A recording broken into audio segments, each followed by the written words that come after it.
down onto the moment where everyone holds their breath. What happens is the bridegroom is then handed a pitcher of wine. The groom then pours wine into a ceremonial cup that will be offered to his desired bride-to-be. And it was called the cup of joy. With both hands reverently and respectfully and fearfully, he would pass it to his bride. When the groom presents the cup, she now has the choice as to whether or not she will accept or reject this proposal for marriage.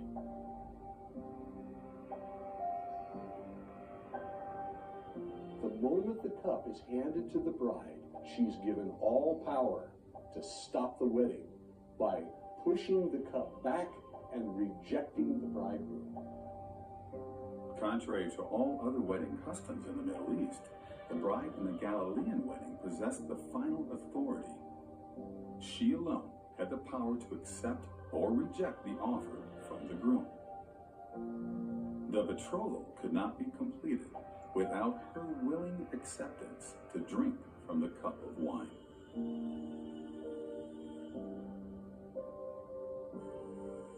But on this day, during this betrothal, the bride accepts.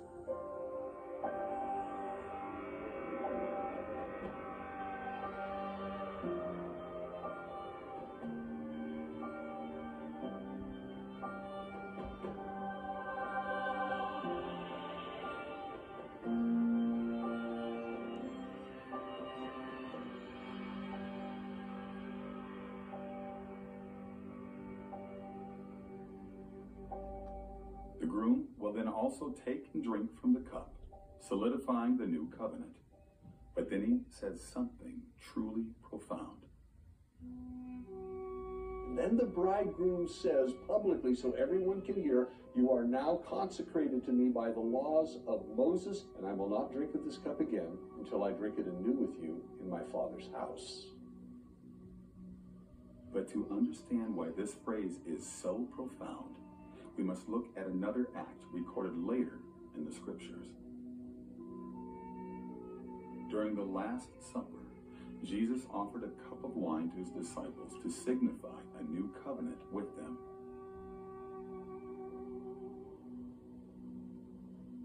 And after his disciples drank from the cup, Jesus then said something similar to what a Galilean would have heard from their own weddings. He said, "But I say to you, I will not drink of this fruit of the vine from now on until that day when I drink it new with you in my Father's kingdom."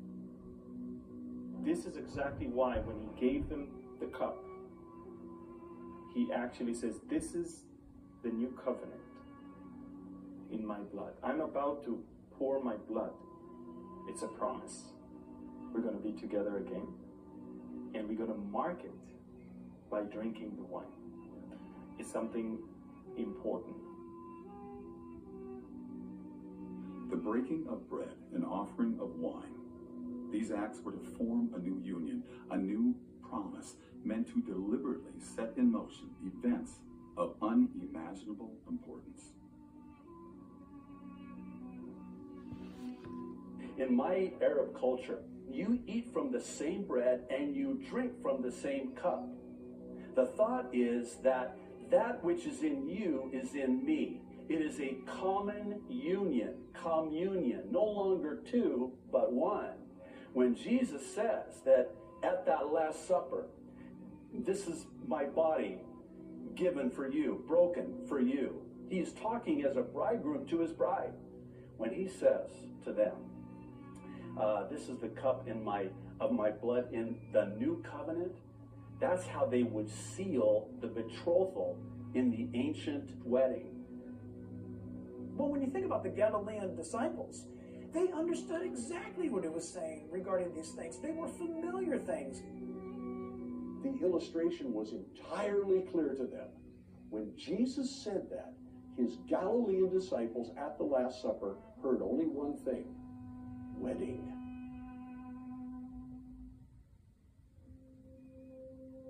fact, this might explain why later in the gospel records, the disciples asked Jesus only when the events of the last days would take place, and not why. Because as Galileans, they likely had already made the connection, especially given Jesus' first recorded miracle, which took place in the town of Cana, when he turned water into wine at a Galilean wedding. And I find this most fascinating, that the first miracle Jesus ever performed was at a wedding. And that wedding had the same cultural dynamic that Jesus was describing when he was explaining to his disciples about his soon return.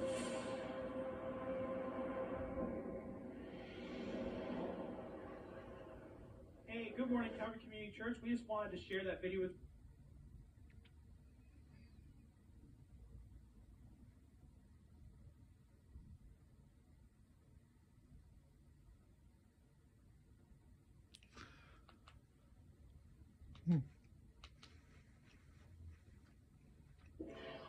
Where do we start? Venmo is now available for 13 to 17-year-olds. And that wedding had the same cultural dynamic that Jesus was describing when he was explaining to his disciples about his soon return.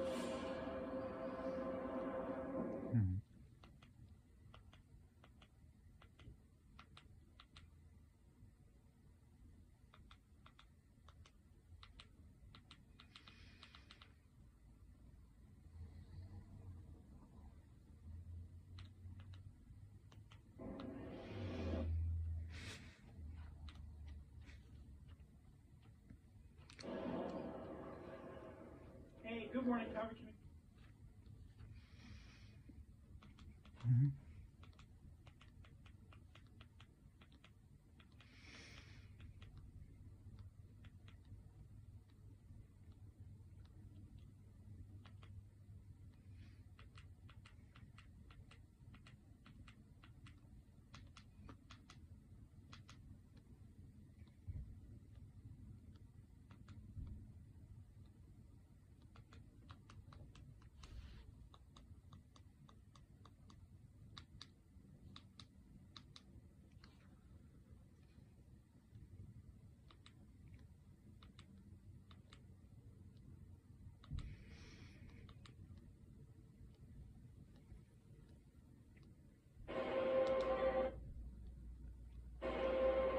There are so many people who know about it, believer and non-believer. Oh yeah, I've heard about the rapture. Oh yeah, Jesus is supposed to come back.